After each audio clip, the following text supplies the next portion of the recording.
On the eastern shore of northern Lower Michigan is an area known as Shipwreck Alley. It's a good spot for a lighthouse. The current Presque lighthouse was built in 1870. It was staffed for 100 years before being automated. To this day, it serves as a navigational light for freighters passing by on Lake Huron. On a clear day from the top of the light tower, you can see Canada. You can also see this light's predecessor. When the old Presque light was built, Martin Van Buren was president.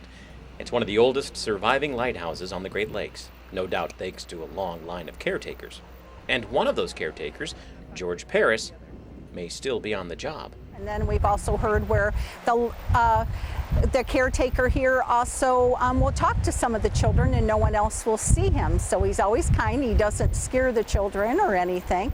George Paris and his wife lived in the old keeper's cottage in the 1970s and 80s, giving tours to summer visitors. George Paris died in 1992, but once in a while, the old Presque light still comes on at night to help guide passing ships, or maybe to signal to George's widow that he's still here. And it just gives a warm glow and everyone's excited when it comes on. There's no electricity hooked up, and the Coast Guard has investigated it as to why it comes on, because ships have seen it as well, and there is no explanation. Psychic medium Tammy Schuster sensed George while climbing the steps of the light tower. I'm just walking slow because I'm trying to sense when I go. And he will meet children and talk with children. Children will say that they've seen him too. Okay. And it occurs to Tammy that George may not be the only one hanging around past his time. But see, the face in the light is not his face, because he looks different than that picture.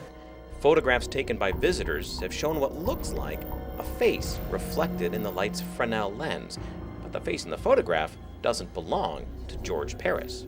Flipping through some photo albums, Tammy puts her hand on a photograph. It's a photo of Don S. Olds, a man who wrote a poem about the lighthouse. That poem was written back in the 1930s, and while there doesn't seem to be any other strong connection between Olds and the lighthouse, it's clear to Tammy that he's chosen to stick around. Yeah. Interesting. That's the one in the light. So that's the other gentleman from the older era that would be there, is him.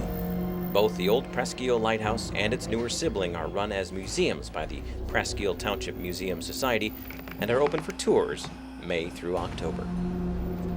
In Presque County, Tom Kramer, 7 and 4 News.